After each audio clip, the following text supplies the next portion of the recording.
लोकसभा 2024 के चुनाव के लिए सियासत की पिच तैयार है। सत्तारूढ़ एनडीए गठबंधन की सरकार को हराने के लिए नई नवेली बनी इंडिया गठबंधन भी बेकरार है।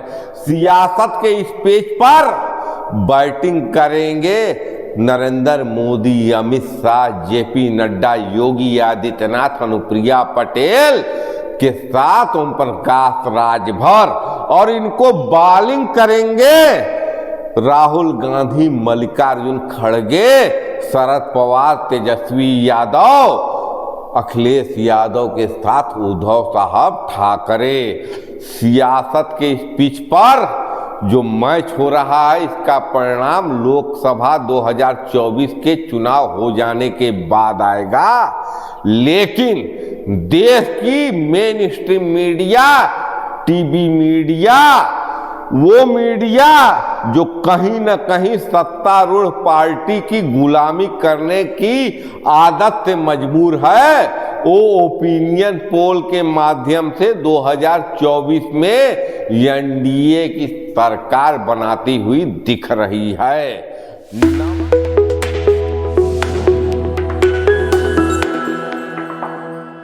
नमस्कार, मैं पंकज कुमार सिंह और आप देख रहे हैं खबरों के खिलाड़ी। खबरों के खिलाड़ी के हिस्सों में मैं बात करूंगा 2024 की सियासत किस ओर जाएगी, किसके पक्ष में जाएगी, टीवी किसके पक्ष में ले जा रहा है, और इस मैच को भारत के राजनेता किस तरफ ले जा रहे हैं। अगर मैं भारतीय जनता पार्टी की बात करूं तो भारतीय जनता पार्टी 2024 के चुनाव के लिए एकदम तैयार है। विश्व की सबसे बड़ी पार्टी भारतीय जनता पार्टी का संगठन जमीन से लेकर सेंट्रल तक तैयार है। उसके पन्ना प्रमुख से लेकर राष्ट्रीय अध्यक्ष के बीच में एक कड़ी जो है वो तैयार है। अगर इसकी तुलना मैं विपक्ष के इंडिया गठबंधन से करूं तो विपक्ष की इंडिया गठबंधन भारतीय जनता पार्टी के संगठन के मुकाबले जीरो दिखेगी। अगर मैं भारतीय जनता पार्टी के सांसद पद के प्रत्याशियों की बात करूं तो निसंदेह भारतीय जनता पार्टी के चाणक्य अमित शाह के दिमाग में 543 के 543 लोकसभा क्षेत्रों में सांसदों के नाम तैर रहे होंगे। कहां किसका टिकट काटना है, कहां किस व्यक्ति को नया लाकर बैठाना है, ये सब कुछ अमित शाह के दिमाग में है। ये सब कुछ नरेंद्र मोदी के सामने अमित शाह रख दिए होंगे। कहां से किसको मैनेज करना है, कहां से किसको आउटसाइड करना है, ये सब भारतीय जनता पार्टी में फिक्स है।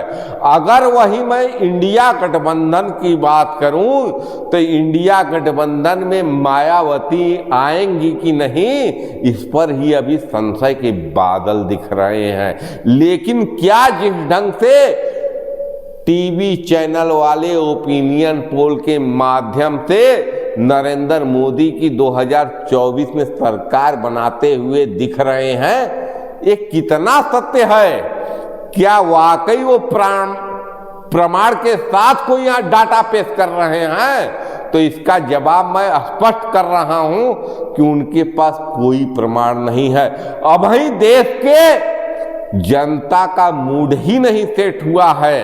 भारतीय जनता पार्टी के वोट देने वाले वोटर तैयार हैं। भारतीय जनता पार्टी को 2024 में वोट करना है, वोटर मूड बनाकर बैठ गए हैं। लेकिन अभी भी इस देश में वोटर हैं जिनको सपा को वोट देना है, बसपा को वोट देना है। अगर सपा और बसपा का वोट बट गया तो फायदा तो भाजपा को मिलेगा।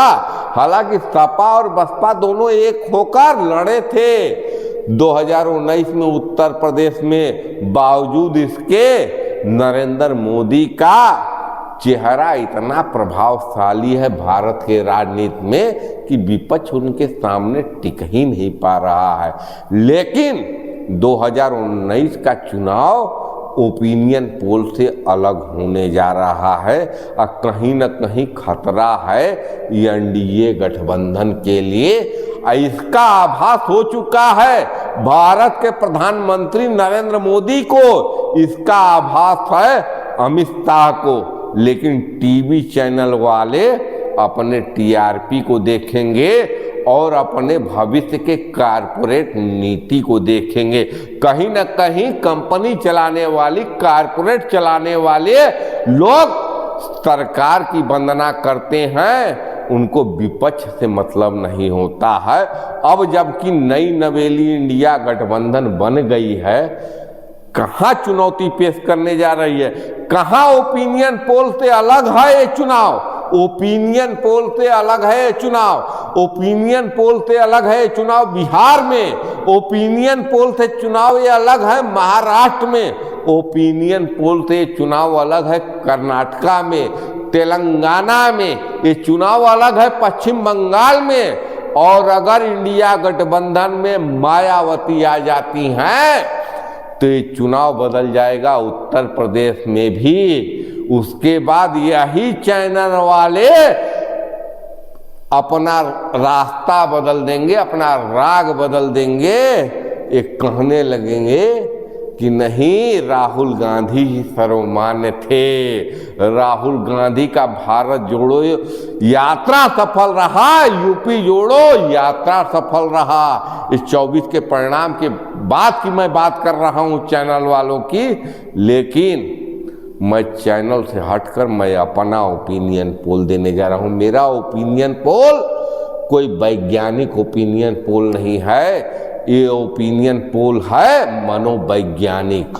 मनोवैज्ञानिक इसलिए कि अभी 2024 के चुनाव का नैरेटिव सेट नहीं हुआ है। भारतीय जनता पार्टी का संगठन बेशक तैयार है चुनाव लड़ने के लिए, लेकिन अभी भारतीय जनता पार्टी का संगठन भी अपने अंतिम वार को करने के लिए इंतजार कर रहा है। भारतीय जनता पार्टी प्रचंड हिंदुत्व के रथ पर सवार होकर 2024 की बैतरणी पार करना चाहता है। भारतीय जनता पार्टी 2024 के चुनाव के पहले देश में राष्ट्रवाद की लहर पैदा कर देना चाहता है, लेकिन एहसास है नरेंद्र मोदी को कि कहीं न कहीं भारतीय जनता पार्टी का जो भी वजूद है वो मध्य भारत, उत्तर भारत, पूर्वी भारत में है।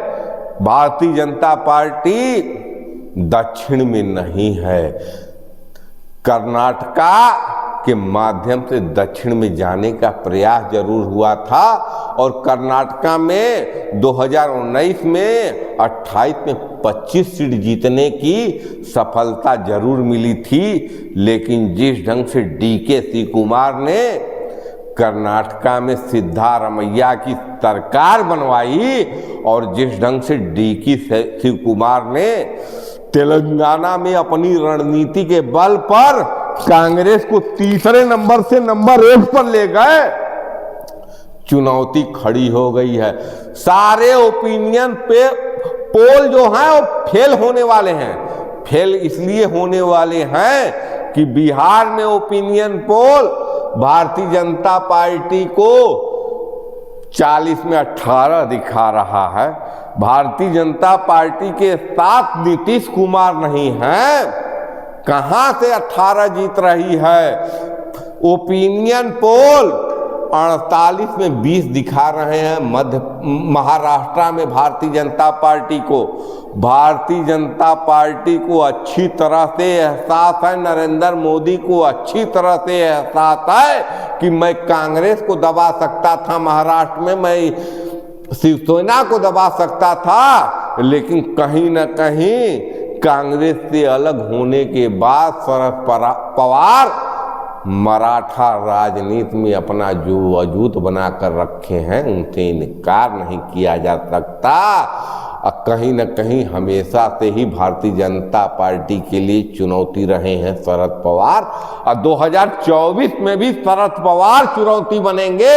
अब जबकि शरद पवार के साथ बाला साहब ठाकरे के खून उद्धव साहब ठाकरे हैं तो क्या एक नाथ शिंदे और अजीत पवार के बल पर महाराष्ट्र जीता जा सकता है? इस पर संशय है। नरेंद्र मोदी को भी टीवी चैनल वाले सीट दे दे, लेकिन चुनाव महाराष्ट्र का जब भी होता है वहां एनसीपी प्रमुख शरद पवार का महत्व कभी भी कम नहीं हुआ है। भले ही भारतीय जनता पार्टी जीते, कांग्रेस जीते, लेकिन एनसीपी प्रमुख शरद पवार का वजूद रहा है। चुनौती भारतीय जनता पार्टी को है, चुनौती है हरियाणा से भी, जिसके वजह से न चाहते हुए भी कुश्ती संघ के पूर्व अध्यक्ष बृजभूषण शरण सिंह के पर कतरने पड़ गए साक्षी मलिक के साथ हुए विवाद को लेकर। साक्षी मलिक न केवल हरियाणा से जाट चेहरा है, बल्कि हरियाणा में मनोहर लाल खट्टर की सरकार विगत विधानसभा चुनाव में अल्पमत की सरकार थी, वो बैसाखी की सरकार है। 10 में 10 सीट जीते थे हरियाणा में। तो चुनौतियां बिहार में भी हैं, चुनौतियां महाराष्ट्र में भी है। और चुनौती देखिए, टीवी भले ही 16-18 जीते थे और 16 दे रहा है पश्चिम बंगाल में, लेकिन अब जबकि कैलाश विजयवर्गीय मध्य प्रदेश के कैबिनेट में, राज्य सरकार के कैबिनेट में मंत्री बन चुके हैं, कभी प्रभारी थे, पश्चिम बंगाल के भारतीय जनता पार्टी के राष्ट्रीय महासचिव थे। अब कौन महाराष्ट्र जिताएगा, पश्चिम बंगाल जिताएगा? तो जिस ढंग से पश्चिम बंगाल के प्रभारी कैलाश विजयवर्गीय को मध्य प्रदेश के कैबिनेट में शामिल कर दिया गया, बावजूद उसके टीवी चैनल वाले इंडिया गठबंधन को अलग अलग सीट दे रहे हैं, तृणमूल कांग्रेस को अलग दे रहे हैं, कांग्रेस को अलग दे रहे हैं, भाकपा माकपा को दे ही नहीं रहे हैं। लेकिन वजूद है भाकपा का भी, माकपा का भी, कांग्रेस का भी। और जब ये तीनों चारों दल एक साथ लड़ेंगे तो क्या पश्चिम बंगाल में 20 सीट जीतेगी भारतीय जनता पार्टी? संदेह है। और सियासत में रार मची है उत्तर प्रदेश को लेकर कि क्या मायावती इंडिया गठबंधन में आएंगी। तो इन सब बातों को लेकर आज के डेट में, जबकि देश की जनता का मूड नहीं सेट हुआ है कि हमको वोटिंग कहाँ करना है, देश की प्रमुख विपक्षी पार्टी नई नवेली बन रही गठबंधन, इंडिया गठबंधन का सेटअप नहीं हुआ है। इस बीच में आप ओपिनियन पोल लाकर कह रहे हैं कि 2024 में नरेंद्र मोदी की सरकार बनेगी, एनडीए की सरकार बनेगी।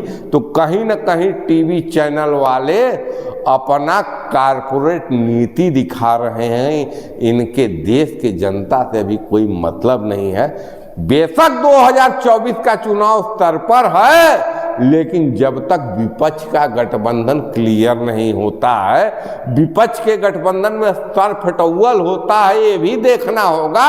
अब विपक्ष का गठबंधन एक होकर लड़ता है, ये भी देखना होगा। बगैर इसके कोई भी ओपिनियन पोल अगर आता है और भारतीय जनता पार्टी की सरकार बनाता है, तो कहीं न कहीं ये टीवी चैनल की कारपोरेट नीति है, इससे अलग कहीं कुछ नहीं है। 2024 में मैं अपने इस चैनल के, छोटे से चैनल के माध्यम से कहना चाहता हूं कि नरेंद्र मोदी के सामने चुनौतियां आने वाली हैं। 2019 की लहर नहीं मिलने वाली है, इसलिए नहीं मिलने वाली है, मैं स्पष्ट कर रहा हूं, क्योंकि बिहार में आपके साथ नीतीश कुमार नहीं है, इसलिए बिहार में आपका बहार नहीं है।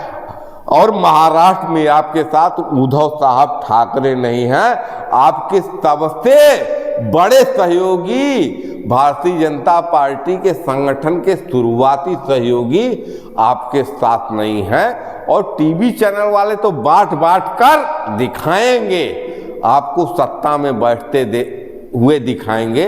लेकिन नरेंद्र मोदी जी आगाह रहिए, हमको पता है कि आप सारी चुनौतियों को जानते हैं, इसीलिए आपने अपने संगठन के लोगों से बोल दिया कि जहां हम हैं वहां 10% वोट बढ़ाइए। उत्तर प्रदेश नहीं हारना चाहिए, मध्य प्रदेश नहीं हारना चाहिए, राजस्थान नहीं हारना चाहिए, गुजरात नहीं हारना चाहिए, हरियाणा नहीं हारना चाहिए, उत्तराखंड नहीं हारना चाहिए, जम्मू नहीं हारना चाहिए, हिमाचल नहीं हारना चाहिए, छत्तीसगढ़ नहीं हारना चाहिए, आसाम नहीं हारना चाहिए और उड़ीसा में वजूद नहीं हमारा कम होना चाहिए और पश्चिम बंगाल में भी जो मिला था उससे भी थोड़ा कम नहीं होना चाहिए। नरेंद्र मोदी को एहसास है। बाकी सब चुनाव परिणाम आने के बाद पूरी जनता देखेगी कि 2024 का परिणाम क्या टीवी चैनल डिसाइड करेंगे या देश की जनता देश के नेताओं के वादों और इरादों पर वोट कर कर फैसला करेंगे।